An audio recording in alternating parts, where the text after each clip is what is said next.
La política debe aportar soluciones mientras se le explica a la ciudadanía la realidad de los problemas. Nos hemos citado en el Cabildo Insular de La Palma con Nieves Hernández, portavoz del Partido Popular en la primera institución de la isla, para profundizar en todos aquellos temas de actualidad que nos preocupan y nos ocupan. Señora consejera, buenos días, ¿qué tal? Muy buenos días a todos y a todas.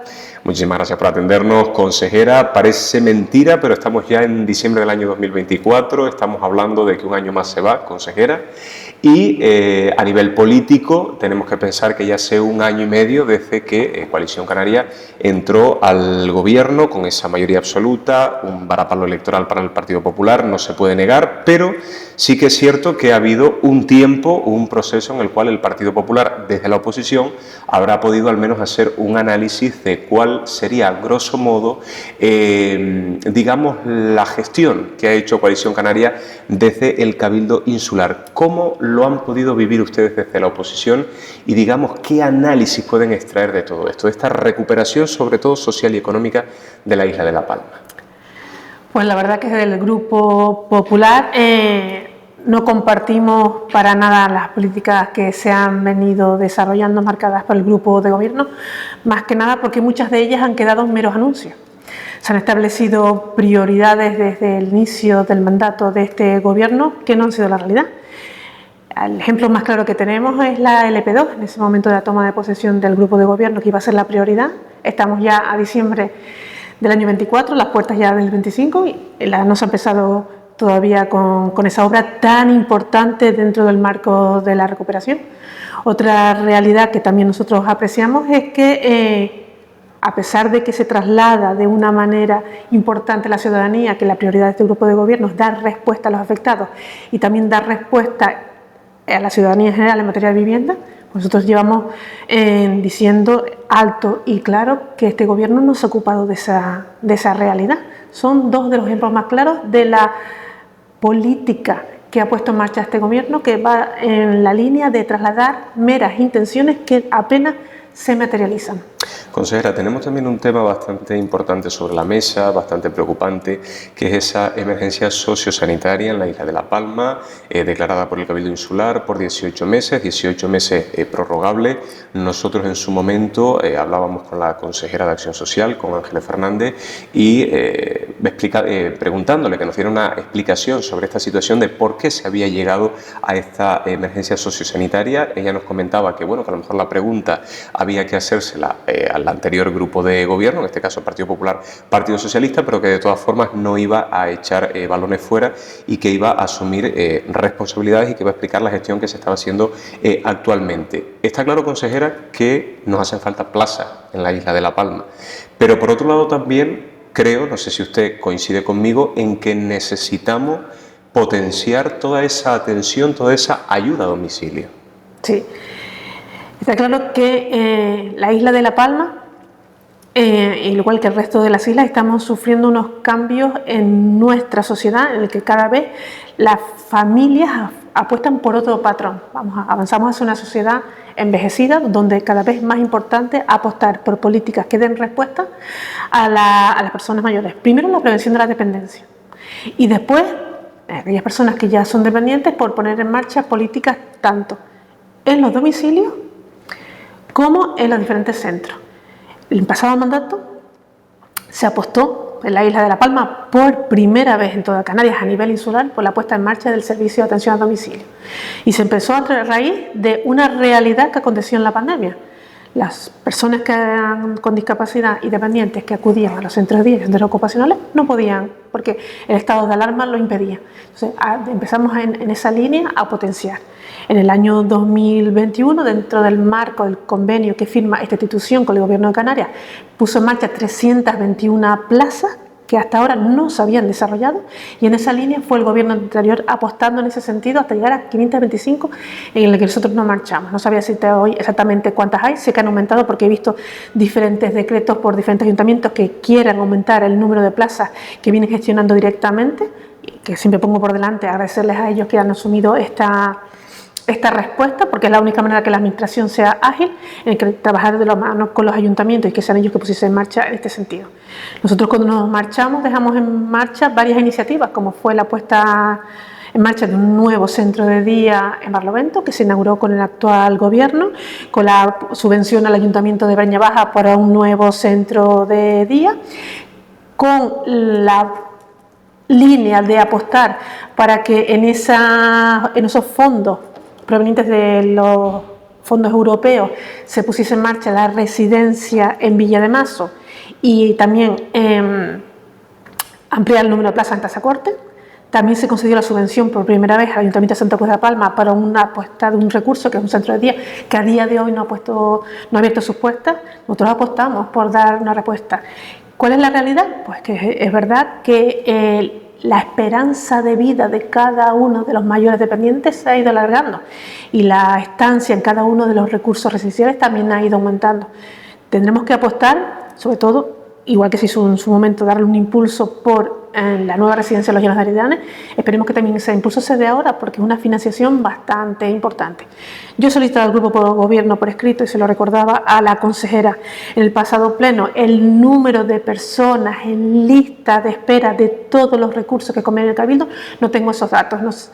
Es verdad que una realidad es que la necesidad para cubrir una vacante de un profesional en un centro no es tan rápida y tan ágil como para cubrir cualquier otro puesto de trabajo. Me explico.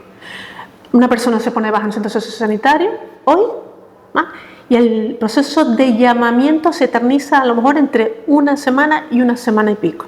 Eso es lo que hace que el resto de profesionales que dan respuesta a esas personas se vayan cargando, con lo cual se vaya aumentando el número de bajas. Eso no ocurre en cualquier otro trabajo. En cualquier otro trabajo las facturas esperan que se incorpore el profesional, o los contratos que hay que sacar esperan que se incorpore el profesional. De ahí que la alarma sociosanitaria viene en los dos sentidos. Viene más, en este caso, el decreto, viene más a solucionar los problemas de incorporación de profesionales en los diferentes recursos sociosanitarios, más que en la respuesta. Porque en este caso el Gobierno de Canarias siempre estuvo dispuesto a aumentar, en este caso, servicios prestados en centros, me refiero a residenciales, centros de día, centros ocupacionales, no porque eso necesitan de la infraestructura, pero servicios de atención a domicilio, siempre el Gobierno de Canarias estuvo dispuesto a ampliar todas aquellas plazas que se viesen necesarias. En este caso es verdad que hay que impulsar y animar a los ayuntamientos a que den esa respuesta y evitar que la institucional sea el primer servicio, sino que sea el último. Que el recurso residencial sea para aquellas personas que efectivamente lo necesiten.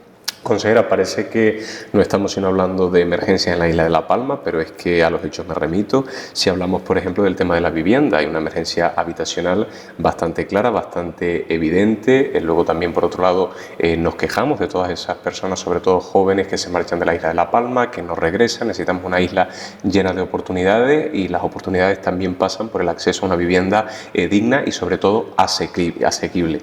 Pero claro, también es cierto, por otro lado tenemos aproximadamente 4.000 viviendas vacacionales, lo que conlleva al mismo tiempo un incremento del precio de los alquileres, precios disparatados, demasiado elevados, pero por concretar la pregunta, en este caso enfocada a los damnificados, ¿qué pasa con las viviendas de Finca Amado?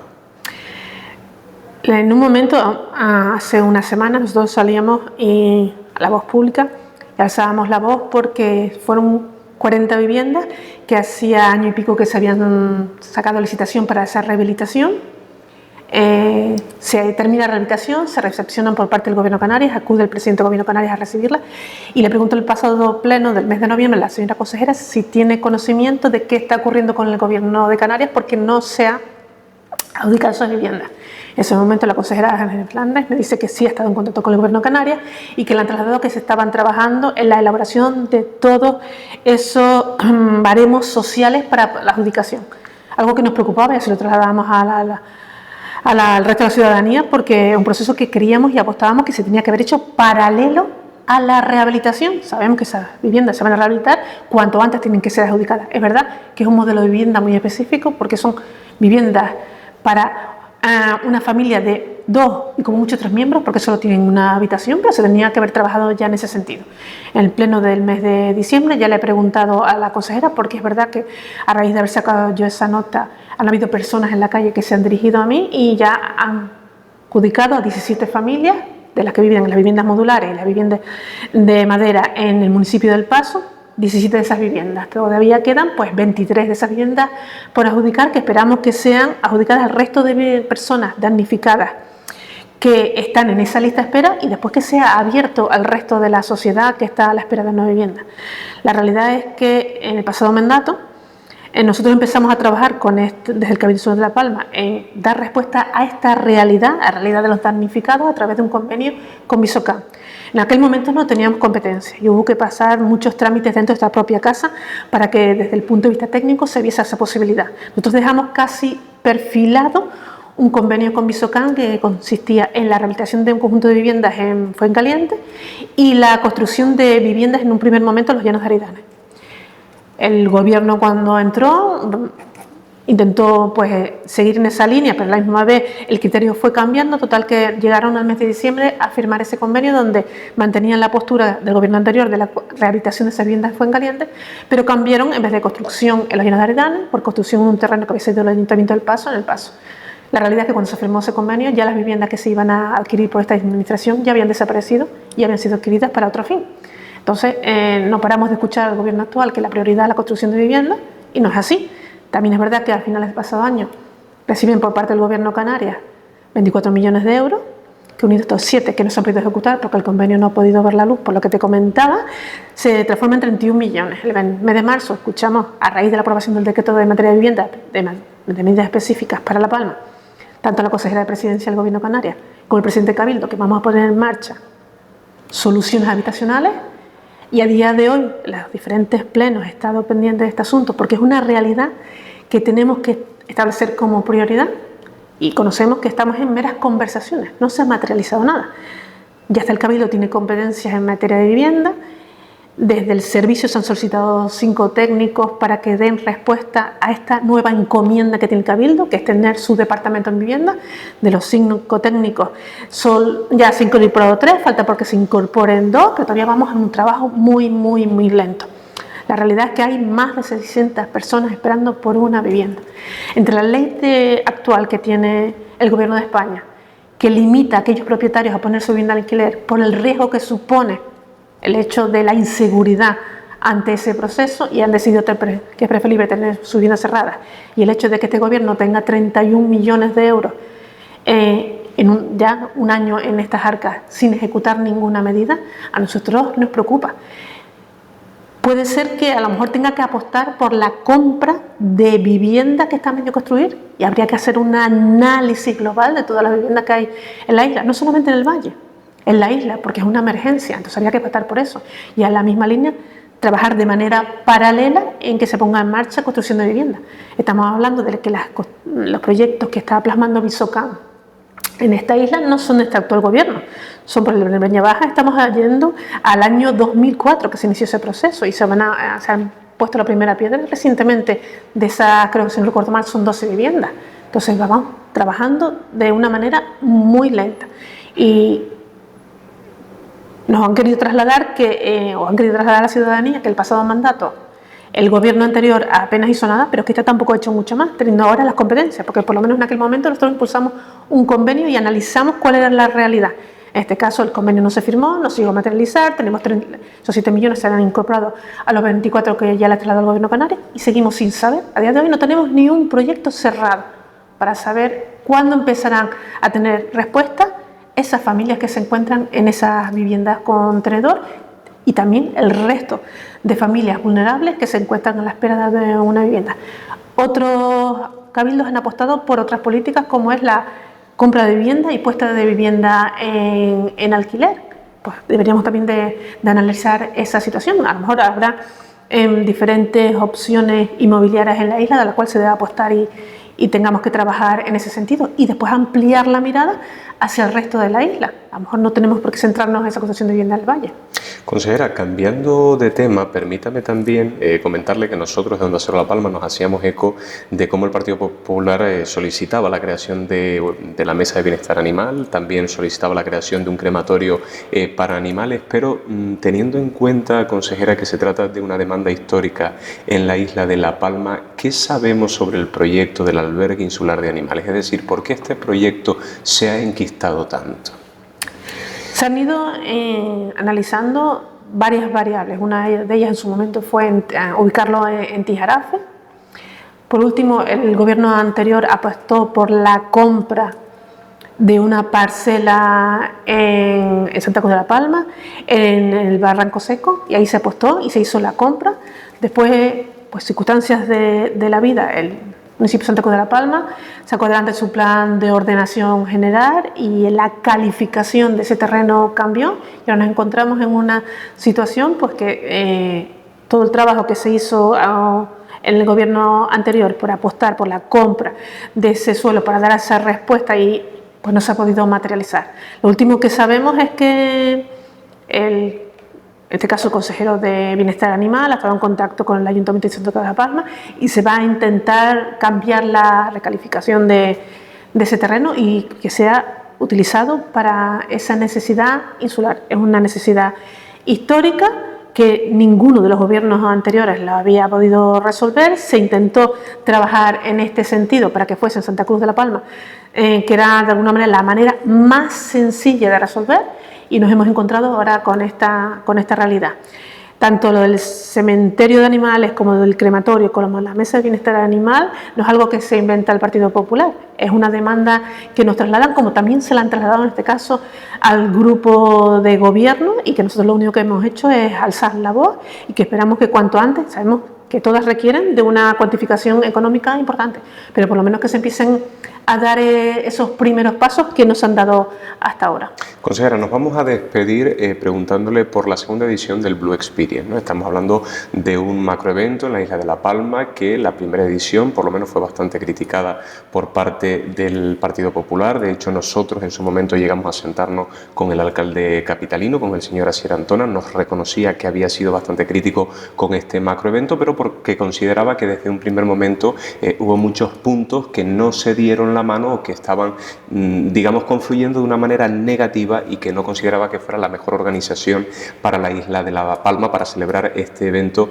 en la capital palmera. Pero nosotros, sobre todo, lo que nos interesa saber es si este evento, esta segunda edición, ha significado, ha supuesto un gasto para la isla de La Palma o una inversión. Está claro que cualquier evento que sitúe a la isla de La Palma fuera de nuestras fronteras y que consiga fijarnos en ese lugar y atraer a la isla de La Palma visitantes, está claro que nosotros vamos a apostar. Lo que hay que analizar es exactamente si el gasto que se ha hecho, que hemos hecho las cuentas así por arriba, alrededor de 1 millón de euros, es necesario para llegar a este evento. Me refiero, debemos consolidar eventos que pongan a la isla de La Palma en un lugar destacado y que sean atractivos. Sí. Lo que hay que ver es cuál es el retorno que nos devuelve la isla de La Palma. ¿Por qué? Porque dentro del proceso de dar respuesta a toda la ciudadanía, hablamos ya con anterioridad en este caso de dos temas muy importantes. Uno de ellos es la vivienda, que si analizamos qué podemos hacer con 1 millón de euros, seguro que encontramos muchísimas soluciones, y después en este caso la emergencia sociosanitaria, el hecho de dar respuesta a todas esas personas que ahora mismo están en lista de espera.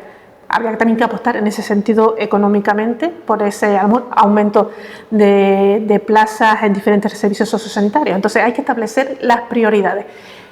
Como te decía antes, no significa que no se deban de hacer, significa que debe haber un equilibrio económico, que a lo mejor una inversión menor y dedicar parte de ese dinero a otra iniciativa también estaría bien, porque hay que tener claro es que nos queda mucho camino por delante para poder volver a situar la isla de La Palma en el lugar que se merece. Tenemos que apostar por otras líneas de inversión, como puede ser el hecho de ampliar la oferta formativa en la isla de La Palma para atraer jóvenes que quieran venir a estudiar y quedarse aquí, pero eso viene conjugado con vivienda y en la misma línea con empleo, como que también los que están aquí y se van fuera también vuelvan. Y el hecho también de que todos aquellos que miran hacia La Palma como un lugar óptimo por los beneficios que aporta, por los atractivos que trae, decidan efectivamente venir a vivir aquí. Para eso tenemos que diversificar las líneas por las que estamos apostando. Consejera, pues muchísimas gracias como siempre por habernos atendido y por supuesto que le deseamos de Onda Cero La Palma una muy feliz Navidad, al igual que se la deseamos a nuestros seguidores. Nieves Hernández, muchísimas gracias, muy amable. Muchísimas gracias a ti y a todos ustedes y feliz Navidad para todos y todas.